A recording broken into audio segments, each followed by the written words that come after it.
Hello and welcome friends. My name is Arihan Jain and आपका स्वागत है स्टडी मटेरियल चैनल में। हम लोगों ने लास्ट क्लास में बात करी थी क्लासेस के बारे में, जिसमें मैंने आपको 2 लेक्चर्स पढ़ा चुका हूँ क्लासेस के बारे में। और इस पर्टिकुलर लेक्चर में मैं आपको बताने वाला हूँ क्लासेस से के जो भी और जो मैंने उस कंसेप्ट बताया था लास्ट क्लास में।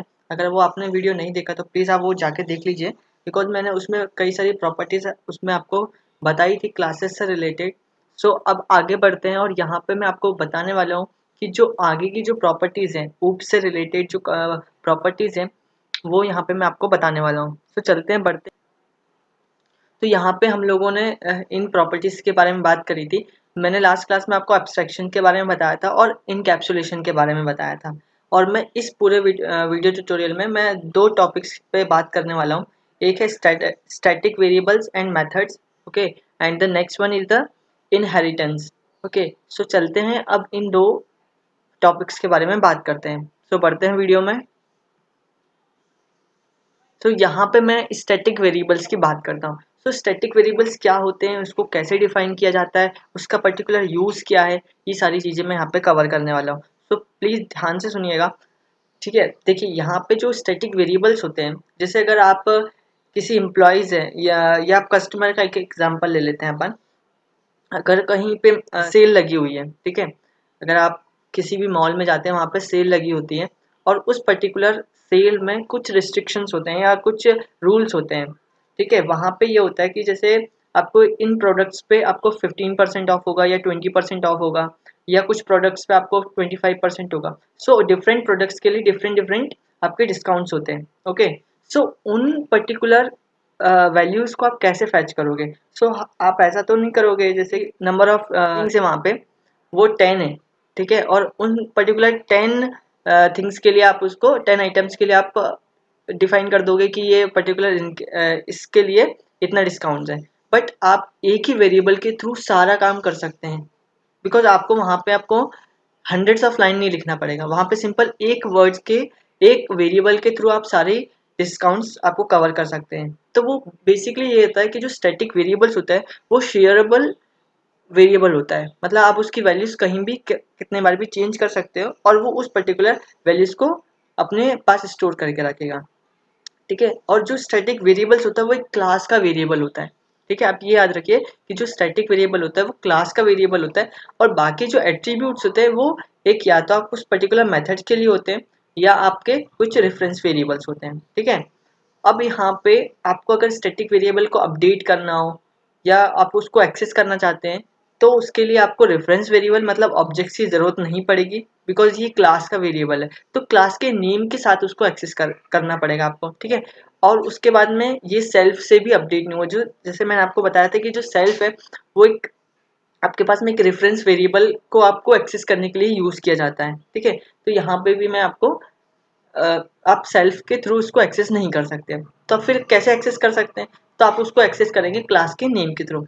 तो इसका एक मैं आपको बहुत अच्छा एक एग्जांपल यहाँ पे बताने वाला हूँ, तो आपको इजीली पूरा कवर समझ में आ जाएगा कि ये क्या है, इसको कैसे एक्सेस किया जाता है, ये इसका पर्टिकुलर यूज़ क्या है। तो बढ़ते हैं एक एग्जाम्पल की तरफ। तो यहाँ पे हम लोगों ने लास्ट क्लास में इधर इन टॉपिक्स पे बात करी थी, ठीक है। जैसे यहाँ पे सेटर गेटर के बारे में बात करी थी और भी चीज़ें मैंने आपको यहाँ पे बताई थी। सो आज हमारा जो टॉपिक है वो पार्ट 3 है। तो मैं यहाँ पे पार्ट 3 के बारे में बात करूँगा। तो मैंने एक एग्जांपल ले लिया है एम्प्लॉयज़ का, जो कि हमने लास्ट क्लास में भी देखा था एम्प्लॉयज़ के बारे में, ठीक है। तो यहाँ पे मैंने कुछ वेरिएबल्स को चेंज किया, कुछ एट्रीब्यूट्स को यहाँ पे चेंज किया है और उनकी वैल्यूज़ यहाँ पे सेट करी है। अब देखिए यहाँ पे मैंने एक और वेरिएबल बनाया है जो कि ये यहाँ पे इंसेंटिव्स है। जैसे एम्प्लॉयज़ है उनको आप अलग अलग एम्प्लॉयज़ के जो डेजिग्नेशन होता है एम्प्लॉयज़ का वो अलग अलग होता है और उनके हिसाब से ही आप इंसेंटिव्स देते हैं एम्प्लॉयज़ को, ओके। सो अगर किसी की सैलरी अबव 25,000 है या बिलो 10,000 है या उसके अकॉर्डिंग आप उसको इंसेंटिव्स देते हैं, ठीक है। तो यहाँ पे क्या होगा कि जैसे मैंने यहाँ पे वेरिएबल जो बनाया है ये इंसेंटिव्स, ये मेरा एक जो है स्टैटिक वेरिएबल है। अगर आपको कभी भी स्टैटिक वेरिएबल डिफाइन करना हो तो आप उसको क्या लिखेंगे, स्टैटिक जो आप कंस्ट्रक्टर है उसके सबसे ऊपर लिखेंगे, या सिंपल आप ये याद रखिए कि जैसे ही आपका क्लास का नेम या आपकी क्लास की बॉडी स्टार्ट होती है तभी आप उसको डिफाइन कर दीजिए। तो यहाँ पे मैं स्टैटिक वेरिएबल यहाँ पे मैंने ये लिख दिया है, ठीक है। तो ये मेरा स्टैटिक वेरिएबल है यहाँ पर इंसेंटिव्स, ठीक है। अब इसको कैसे एक्सेस करना है, इसको कैसे अपडेट करना है, ये मैं यहाँ पे सारी चीज़ें यहाँ पे कवर करने वाला हूँ, ठीक है। आप सिंपल ये याद रखिए कि जैसे आपने एक एम्प्लॉय है, उसके पास में एम्प्लॉय की आईडी होगी, ठीक है, उसके पास में उसका नेम होगा, एज होगी और सैलरी होगी। अब सैलरी के बेसिस पे आप उसको इंसेंटिव देना चाहते हैं, और यहाँ पे मैंने क्या किया है, इसका एक ऑब्जेक्ट क्रिएट कर लिया, यहाँ पे रेफरेंस ऑब्जेक्ट क्रिएट कर लिया एम्प्लॉयज़ का, और उसमें मैंने कुछ वैल्यूज़ पास कर दी है, यहाँ पे employ ID, name, age and salary, ठीक है। तो जॉन की यहाँ पे एम्प्लॉय आईडी 100 है, एंड उसकी जो एज है वो 24 है, और उसकी जो सैलरी है वो 25,000 है। अब इसके अकॉर्डिंग आप उसकी वैल्यू जो इंसेंटिव्स है उसको आप उसको कैलकुलेट करके उसकी सैलरी में ऐड करना चाहते हैं, ठीक है। तो ये आपका टास्क है। अब इसको कैसे करना है वो मैं आपको यहाँ पे बताता हूँ, ठीक है। तो आप सबसे पहले क्या करेंगे, गेटर एंड सेटर को यहाँ पे कॉल कर लेंगे, मतलब यहाँ पे आप क्रिएट कर लेंगे। तो गेटर एंड सेटर को सबसे सिंपल यहाँ पे इक्लिप्स में जनरेट करना, तो उसके लिए आपको क्या करना है, बहुत अच्छा है कि यहाँ पे फीचर है इक्लिप्स के अंदर। तो आप क्या करेंगे, रिफ्रैक्टिंग में जाएंगे, और यहाँ पे देखिए, यहाँ पे दिया हुआ है जनरेट कंस्ट्रक्टर एंड फील्ड्स, और उसके ऊपर दिया है जनरेट प्रॉपर्टीज। तो अब सिंपल जाएंगे कहाँ पे, जनरेट प्रॉपर्टीज पे, ओके। सेव करना है यहाँ पे, जैसे मैंने सेव नहीं किया था। तो यहाँ पे देखिए, यहाँ पे आपको एम्प्लॉयज़ है, एम्प्लॉयज़ के आप किन किन वेरिएबल्स के आपको गेटर एंड सेटर आपको यहाँ पे चाहिए, ठीक है। और उसके बाद में आप क्या करेंगे, नेक्स्ट करेंगे, और यहाँ पे आपको एक प्रीव्यू भी मिल जाएगा कि आप फिनिश पे बटन पे क्लिक करेंगे तो देखिए यहाँ पे ऑटोमेटिक है, मेरे पास में सारे जनरेटेड हो गए। बट ये देखिए यहाँ पे ये सारे आपके क्या प्राइवेट एलिमेंट्स है, तो इनको क्या करेंगे, पब्लिक कर देंगे बिकॉज यहाँ पे अपने पास में सभी के ये, तो मैं यहाँ पे अपने सारे के सारे जो है गेटर एंड सेटर यहाँ पे बन चुके हैं। अब इनके बाद में अब इनका जो यूज़ है वो कैसे करना है वो यहाँ पे अपन देखते हैं, ठीक है। अब जैसे मैंने यहाँ पे एम्प्लॉयज़ बनाया, अब जो इंसेंटिव्स है यहाँ पे जो मैंने स्टैटिक वेरिएबल बनाया है उसकी वैल्यू मैं कैसे अपडेट करूँ। अगर मैं simple without getter and setter का यूज़ करके क्या मैं अपडेट कर सकता हूँ क्या वैल्यू, तो देखते हैं, उसको भी देखते हैं कि कैसे करना है। तो सबसे पहले क्या करते हैं, विदाउट गेटर एंड सेटर का यूज़ करके आप वैल्यू को यहाँ पे अपडेट करते हैं। तो देखते हैं, जैसे अगर मैंने सिंपल क्या किया है, एक मैं एक और मेथड यहाँ पे क्रिएट कर लेता हूँ ताकि मुझे आउटपुट यहाँ पे मिलता रहे, ठीक है। तो यहाँ पे लिखा है मैंने डेफ, ओके। यहाँ पे डिस्प्ले मेथड मैंने यहाँ पे क्रिएट कर लिया है, डिस्प्ले में मैंने यहाँ पे सेल्फ दिया है, उसके बाद में यहाँ पे दे देता हूँ मैं प्रिंट, ओके। प्रिंट, अब प्रिंट के अंदर मैं क्या करता हूँ, प्रिंट के अंदर मैं यहाँ पे सिंपल वैल्यूज पास कर देता हूँ,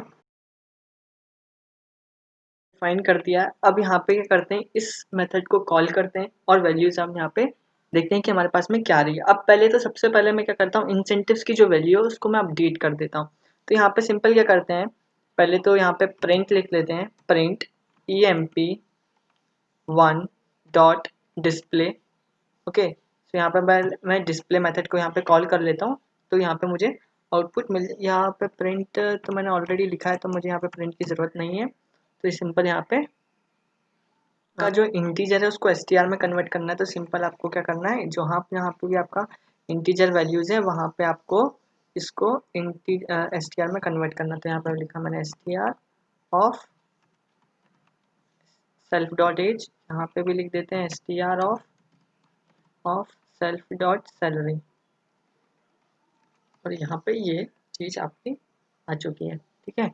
तो यहाँ पे मैं थोड़ी स्पेसिंग भी कर देता हूँ ताकि इसलिए को समझ में आए कि मैं क्या कर रहा हूँ, ओके।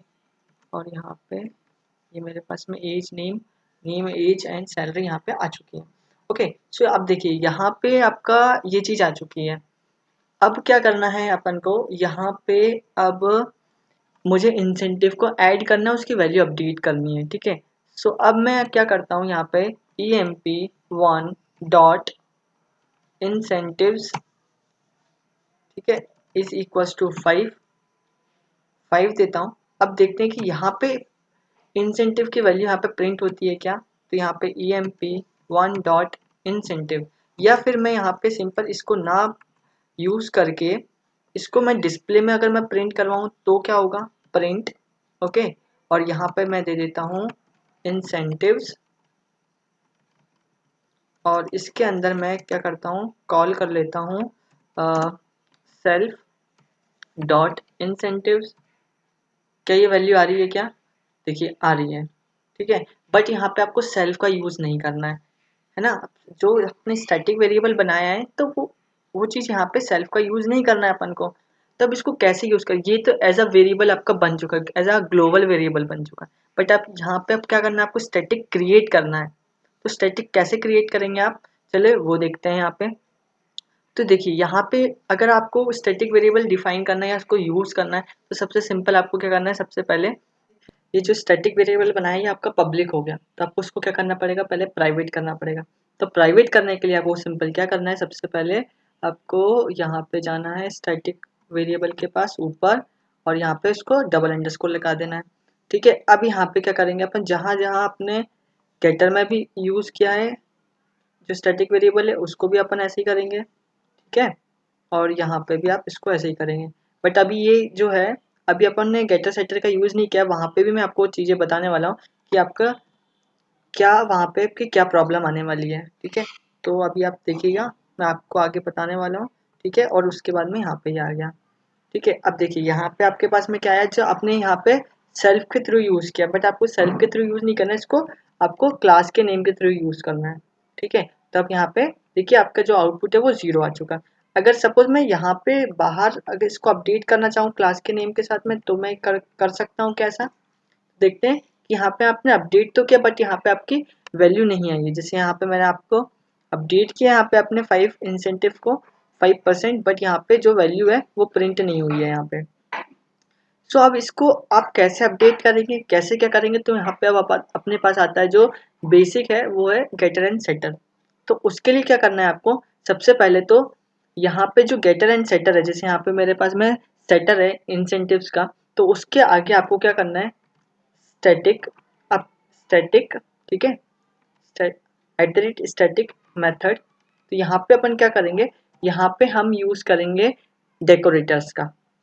आप क्या करोगे, एक तरीके से आप स्टैटिक मेथड को यहाँ पे क्रिएट कर रहे हो और उसकी वैल्यू यहाँ पे असाइन कर रहे हो, और उसके बाद में आप यहाँ पे भी क्या करेंगे, यहाँ पे सेल्फ को आप हटा भी सकते हैं, रख भी सकते हैं, बट यहाँ पे जो भी स्टैटिक वेरिएबल्स होते हैं, वो जो भी मेथड्स होती है वहाँ पे आप सेल्फ नहीं लगाते हैं।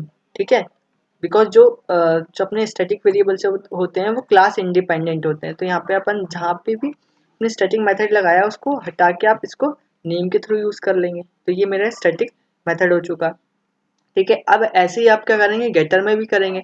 तो गेटर में यहाँ पे आ गया अपने पास में, और यहाँ पे आप क्या करेंगे, डेकोरेटर्स का यूज़ करना है सिंपल। तो डेकोरेटर्स का यहाँ पे अपन यूज़ कर लेते हैं। ठीक है, तो यहाँ पे ये आ गया, और यहाँ पे सेल्फ हटा देंगे अपन, और सेल्फ की जगह यहाँ पे क्या लिख देंगे अपन, क्लास का नेम। ठीक है, तो यहाँ पे मैंने एम्प्लॉय यहाँ पे लिख दिया है। ठीक है, अब इसको अपडेट करना है, मतलब यहाँ पे सेट करना है वैल्यू, तो अपन यहाँ पे गेटर एंड सेटर का यूज़ कर लेंगे। तो सिंपल क्या करना है आपको, यहाँ पे सेट करना है वैल्यू।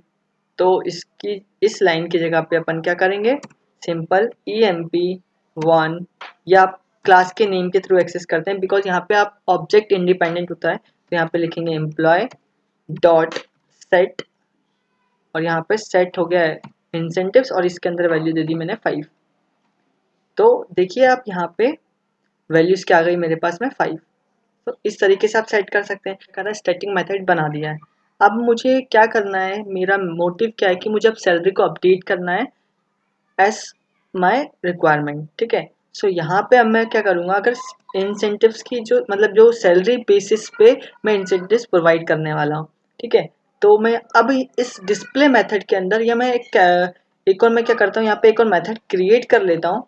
ठीक है, सो यहाँ पे मुझे क्या करना है, डेफ लिखना है, और यहाँ पे लिख देता हूँ मैं कैलकुलेशन, बिकॉज मैं यहाँ पे कैलकुलेशन कर रहा हूँ। ठीक है, और उसके बाद में इस मेथड के अंदर मैं एक कंडीशन चेक करने वाला हूँ। क्या है वो condition, self dot salary basis पे मैं कर रहा हूँ, तो dot salary is greater than 1 lakh होती है। ओके, सो यहाँ पे मैंने 1 लाख कर दिया, and if sorry self self dot salary is less than 10,000।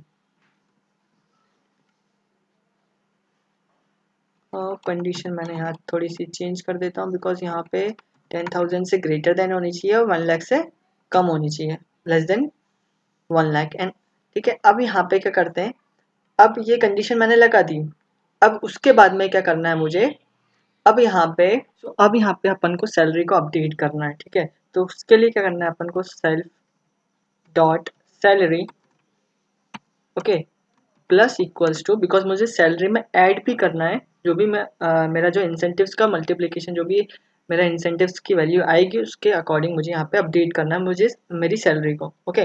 सो यहाँ पे क्या करेंगे अब अपन, self dot salary multiply by, because जो मेरे पास में इंटेंसिव आ रहा है वो मेरे पास में आ रहा है एज अ परसेंटेज, ओके। सो मुझे उसको कन्वर्ट करना है नंबर्स में, ठीक है। अब उसके बाद में क्या करना है, एम्प्लॉय डॉट अंडरस्कोर इंसेंटिव्स, ठीक है। अब मेरा ये तो मल्टीप्लिकेशन हो गया बिकॉज परसेंटेज में है, तो मुझे इसको डिवाइडेड बाय 100 भी करना है, तो डिवाइडेड बाय 100, ठीक है। तो ये मेरी सैलरी यहाँ पे अपडेट हो चुकी है।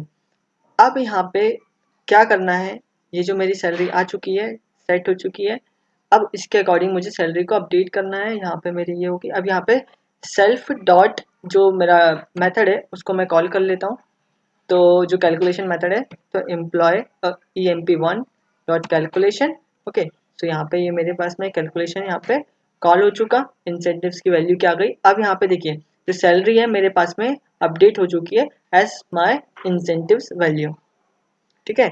तो इस तरीके से आप यहाँ पे स्टैटिक मेथड का भी यूज़ कर सकते हैं, स्टैटिक वेरिएबल का भी यूज़ कर सकते हैं। देखिए यहाँ पे मैंने स्टैटिक मेथड भी आपको यहाँ पे बता चुका हूँ कि किस तरीके से आपको करना है, और इसका एक और तरीका होता है वो मैं आपको स्लाइड में बता देता हूँ कि किस तरीके से आप इसको भी डिफाइन कर सकते हैं।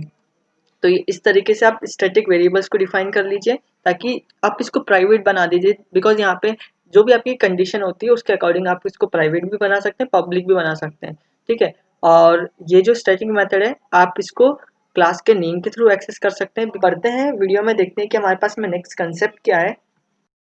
सो यहाँ पे हम लोगों ने स्टैटिक वेरिएबल्स की बात कर ली है, अब बढ़ते हैं, नेक्स्ट देखते हैं।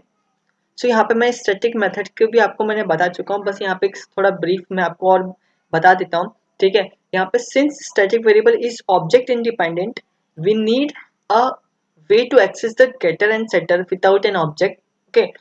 और उसके बाद में यहाँ पे क्या होगा, जो एक चीज और मैं आपको यहाँ पे बताना भूल गया, यहाँ पे जैसे अपन ने यहाँ पे सेटर एंड गेटर का यहाँ पे जो सेट इंसेंटिव्स का यूज किया, तो यहाँ पे देखिए यहाँ पे अपने विदाउट ऑब्जेक्ट का यूज करके यहाँ पे सिंपल क्लास के नेम के थ्रू के उसका एक्सेस किया है, का यूज करके, ठीक है। सो यहाँ पे क्या हुआ, अब this is possible by creating static methods. Static methods are those methods which can be accessed without an object. They are accessed by using the name of a class name, ठीक है। और यहाँ पे 2 रूल्स आते हैं for creating static methods. तो जो सबसे पहला रूल है वो ये है कि अगर आपने कोई मेथड बनाया है जो क्रिएट किया, अगर उसमें सेल्फ नहीं है तो वो आपका स्टैटिक मेथड होगा। और उसके बाद में आप क्या कर सकते हैं, उसके ऊपर टॉप पर आप @स्टैटिक मेथड, मतलब एक तरीके से आप डेकोरेटर यूज कर सकते हैं। देखिए यहाँ पे मैंने डेकोरेटर का एग्जांपल बताया है, और ठीक है। सो अब आगे बढ़ते हैं। सो थैंक यू गाइस, अगर आपको ये वीडियो पसंद आता है तो प्लीज़ लाइक करें, शेयर करें, सब्सक्राइब करना ना भूलें।